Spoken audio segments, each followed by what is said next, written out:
All right, Justin Wallin is a public opinion expert and founder CEO of J. Wallin Research. He joins us in the latest segment of Decision Makers to discuss recent trends and polling. Always good to talk with you, Justin. Thanks for joining us. Thanks for having me. Great to see you, Charles. All right, excellent. So, a lot going on in public opinion and a lot happening in current affairs, right? And so we've had some recent disruptions in the political space. You have to cover that as a public opinion researcher. So let's first talk about how public opinion research plays a role in politics and how varied is that field according to local, state, and federal politics. So it definitely plays a role. So those who are elected are acutely aware that their job, their tenure, depends on the whims of the voters, right? That's what it is to be an elected official. So they are. We can look at that through a glass half empty, a glass half full lens. I like to think that it's good governance to keep an eye on what your constituents think. But of course, the other way to look at it is that politicians are pushed and pulled by the sways in polling and public opinion. So I think that really comes down to where you are as a person and your outlook on the world. But most politicians have elected leaders have some kind of an agenda and a guiding light, if you will, that's pretty easy to divine. And they may modify it based on changes in public opinion, but seldom do you see a dramatic shift in direction. That, however, is different in this presidency, which is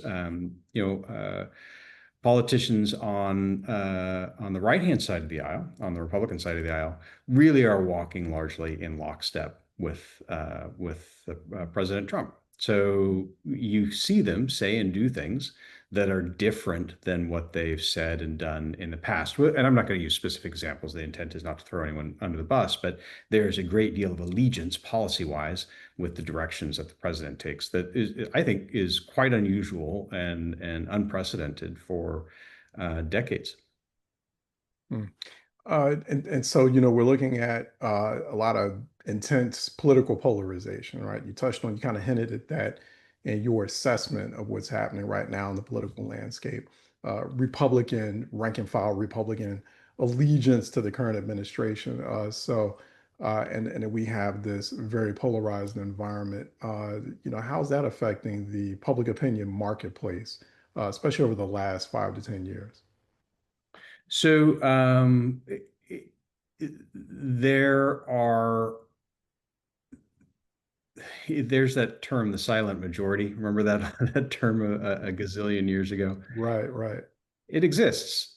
You right. know, most of America isn't as inflamed as the daily headlines would suggest that it is, or they are.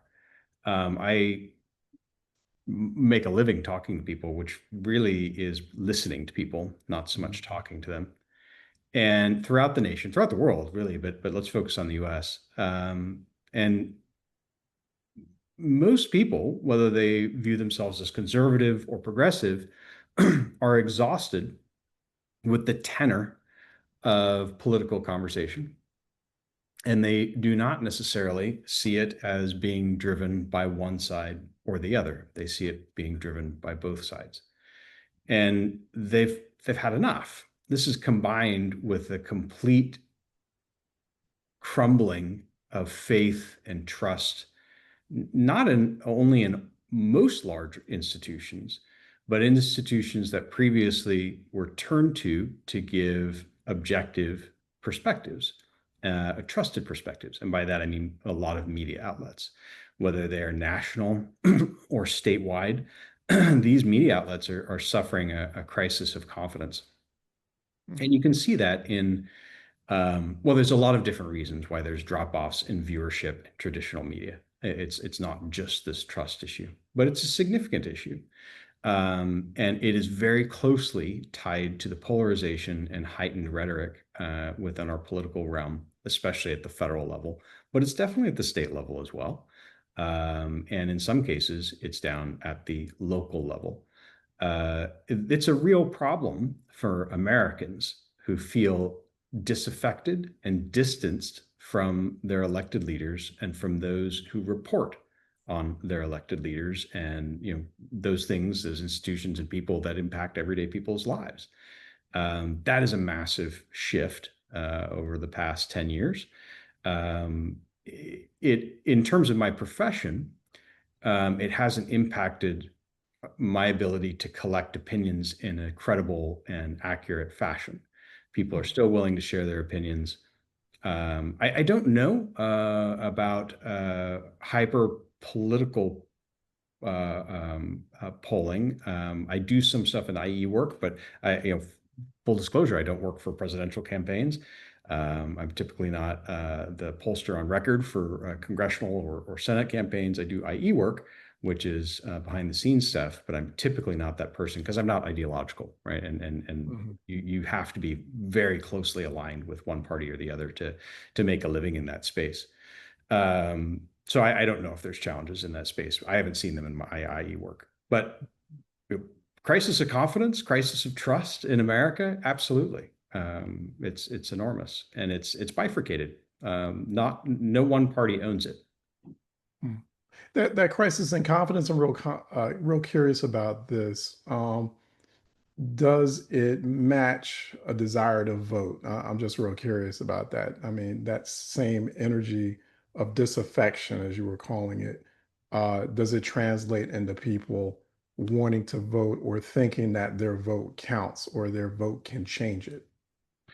Yeah, so it is long said that, and I'm going to mangle this, but I'm just going to kind of do my best to give it a proxy, that the positive inspires, right, and inspires thought, but negative emotions galvanize action. And I think we see that in the tremendous uptick in voting behavior that's taken place over the past 8 years or so. And it has changed. I mean, the number of people voting is much higher than it really has been in my memory. Um, People are engaged in a much higher degree politically than they ever have been in America, at least in recent memory, within the past 4 decades or so. And in many ways, that's a good thing, right? You having an engaged population in political discourse is typically considered to be good, that it's a healthy democracy. The challenge right now is there's so much inflamed discussion going on that where everyday Americans are struggling finding common ground for discussion, which they thirst for. Um, they Americans really do tend to see both sides. They may line up to one side more often than the other, or consistently, but there is an appetite for understanding all sides of issues, and a thirst for hearing it in a thoughtful, reasoned fashion. There is a disdain for the inflamed kind of things that we see regularly in politics with most Americans. However, the reason why that continues on is there's a small proportion of Americans, I don't know, call it 20%, call it 30%, whatever it might be, who do respond to that and are highly engaged in it. And that's part of their lives. That's part of their own personal brand. That's part of what they wake up to do, is to engage and kind of be part of this inflamed discussion nationally. That's why small donor programs work so well when they're surrounding these inflamed discussions. Um, yeah, the world is different in terms of political discussions, federally, statewide, and even into the local. But there is a distinct appetite among American voters who are voting more because of this negativity for a shift, and they will respond to it if that comes to them. I'm also curious, all that we've discussed already for the past several minutes, I'm wondering if you can keep up with it in your field. I mean, is the public opinion research field, the polling field, is it able to keep up with all this? Can you keep pace with it? Yes and no. So there's some things that are consistent over time, right? The most basic, like we have job approval of the president. That's something that you can, is tracked weekly. It's constantly going on. And there's little hiccups where it doesn't account for big shifts or big policy pronouncements or wars or things along those lines, but it catches up very, very quickly. Other items are introduced so quickly that often researchers don't have the time to respond. And oftentimes, by the time they do field something and get results, the conversation has moved on because massive issues are introduced pretty much on a weekly basis. Primarily by the administration, in a lot of places other ways, but this administration is moving very, very quickly on a number of big issues and in big ways. So it's very hard to capture public opinion and to keep public attention when you're talking about these shifts over time. But the larger ones that continue, that are ongoing policy items or ongoing just sentiments, yeah, that's fine. It's easily trackable. But there's no question about it that it's increasingly difficult to capture public opinion about everything that's going on because there's just so much. People have other things on their plate. They're not following everything. Hey, so increasingly difficult to capture exactly what's on people's minds about, any current state of the political environment. So what's evolving right now in your field? How do you see polling strategies changing in the near future? So the biggest things are methodological, which are always in flux, right? As an opinion researcher, your biggest challenge is attracting people to talk to you, right? It's like a singles bar. You have to. That's your challenge. You got to get somebody to actually respond to you when you come up and say hello. Right, right. And you have to meet people where they are. So that has changed over time. In the beginning, it was door to door, and then it became surveys by mail. And then we moved to landlines, and then it was a mixture of landlines and mobile lines. And there's this discussion of what percentage of mobile lines because it's more expensive. And then of course, all in there somewhere there's language and types of specific languages and cultural nuances and so forth. And then we moved to text to online, text to web, and then somewhere along there's been the proliferation of panels. The reality is most highly accurate polling these days is done by mixed methodology. A lot of very good, solid polling is done by panels, which kind of had an issue about 4 or 5 years ago. There were some real problems with quality. But now for good directional information, like public policy information, not elections, it's not accurate down to election space, but it's definitely accurate in terms of what do Americans feel about troops overseas or the price of aluminum or whatever it might be, whatever policy issue you may have. Very good methodology, good solid results, and compelling pricing compared to the most robust and accurate forms. But very seldom are you going to see highly accurate polls that are solely live interviewers or solely text online or things along those lines. They're going to be a combination. And the most robust today is landline, small proportion, mobile phone live calling, and text to online. And that's changing, right? Because obviously the biggest component where you can reach people is through social media.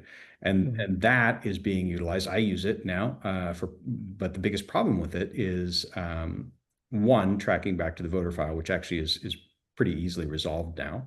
But the biggest challenge is time. So, for your most accurate polls, those tend to be the polls that require the most immediate results. You only have 3 days to field, and you need to get results back very, very quickly because time matters.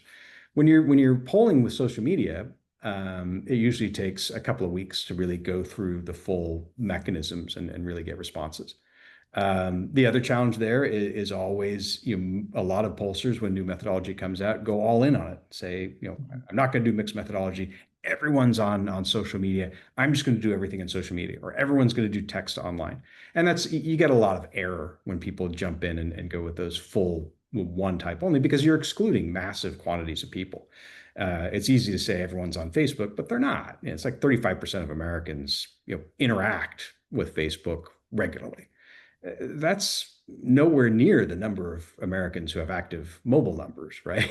Right. Totally different environment. Same thing with texts. And you have to meet people where they are, and you have to allow people to respond to the instrument that's best for them and mix that all up in a way that's statistically accurate. But that's where things are moving in the future. But it's always a challenge, and that's part of the fun of cocktail chatter when election year season comes around, and you're looking at those polls to go right to the methodology and see how did they approach it. You know, are they, if it's a political poll, are they asking things like, "Are you registered to vote?" You know, are you likely to vote? Well, as a pollster, you should know that. You're calling them because you know they're registered to vote. You're using the voter file, right? You know they're likely to vote. You don't have to ask for their name. You're not asking for someone 18 and over. You're asking for Charles because Charles, you fit the profile of who I think is going to go out and vote in this upcoming election. So that's that kind of fun cocktail chatter where you can sit around and say, ah, it's nonsense or not very good, and this is much Right. more accurate. Yeah, yeah. I'm assuming that that mixed methodology it guards against corruption of data, especially in social media, distinguishing between a real human and a bot. Yeah, it does because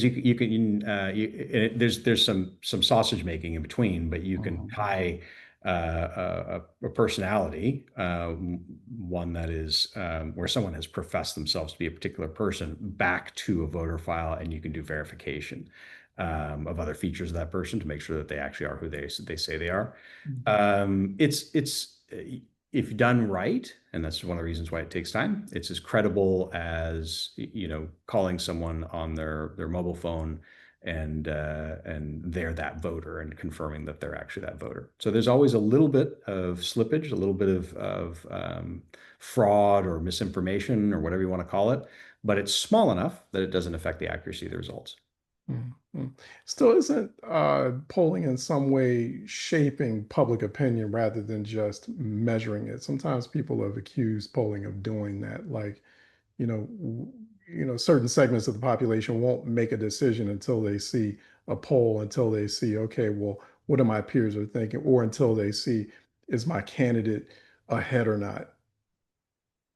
So it's just another tool that people use, right? So I understand the argument, but the reality is twofold. One is that most people don't follow polls regularly. Mhm. A small proportion will, and a small proportion will make, even smaller proportion of that will make decisions based on that. But what if there weren't polls? What is that population that, you know, really puts high weight on them and is a significant component of their decision-making process? What are they going to do? Well, they're going to do what they did beforehand. They're going to walk out in their front yard and talk to whoever their neighbors. They're going to interact with people at their workspace, or they're going to hop on social media and listen to whatever they're there, or the podcast. They're going, if they respond to what other people say, well, then they're going to go find what other people say in different formats. So, you know, that's I think that it's the impact of polling is minimal enough on you know, everyday population that I don't think, you know, polling is a danger in any way. It certainly has an effect on turnout. Yeah, Mhm. and in that way, it can be a real problem for democracy, right? If people say, "Look, you know, this candidate is so far behind, it's not worth me voting," because it's not just that candidate that gets Mhm. impacted, right? If someone doesn't show up to the polls, then every other candidate on the ballot gets impacted. All the ballot measures, if there are any, get impacted. That's a real problem for democracy, and that is a problem that polling introduces.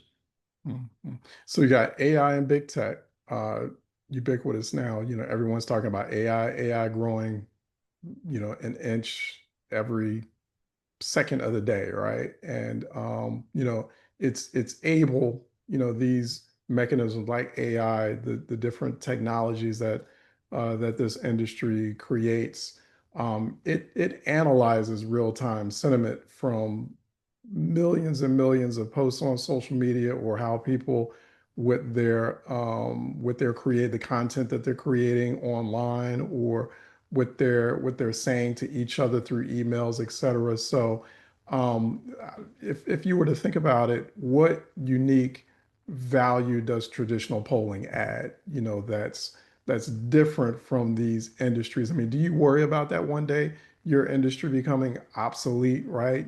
How do you navigate the pressure to provide prompt, actionable insights in a way that's different from artificial intelligence or other products and services that big tech provide? Terrific question. Accuracy is the biggest component. So the challenge that AI has with polling people, and by the way, AI is terrific for various operations within polling. Mm. Some that are truly transformative, and we're going to see transform over the next 6 months to a year, including some software that I'm working on with some colleagues. Mm. A lot of people are working on some really neat stuff. Most of that comes down to doing what we do now better, faster, cheaper.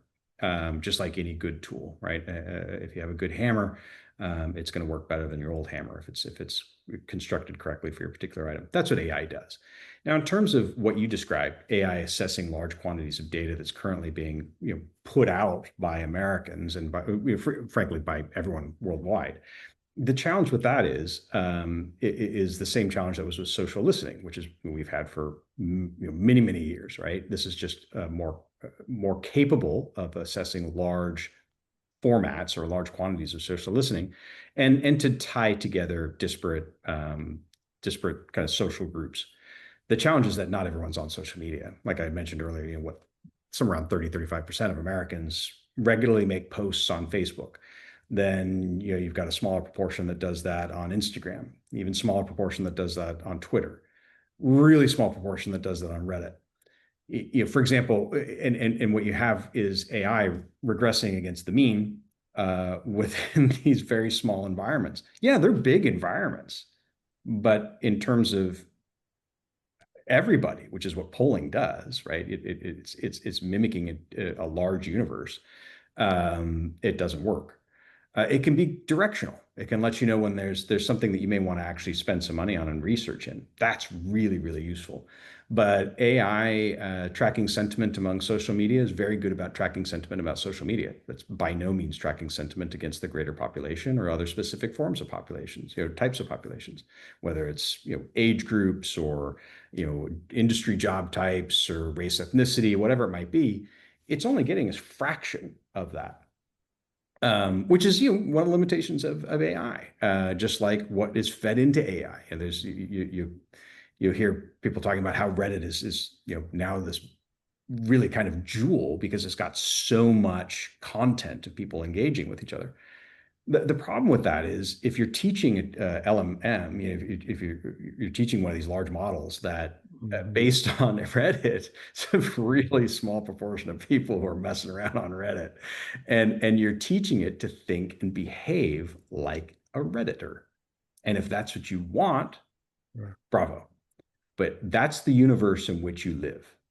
That's the universe in which your tool will perform, and outside of that, it will fail. And we've seen that. You and I, I know you use AI. I use it extensively, and you have to have an expert design your input and assess the output, and moderate those levers. And absent that, it's just like having any first year employee.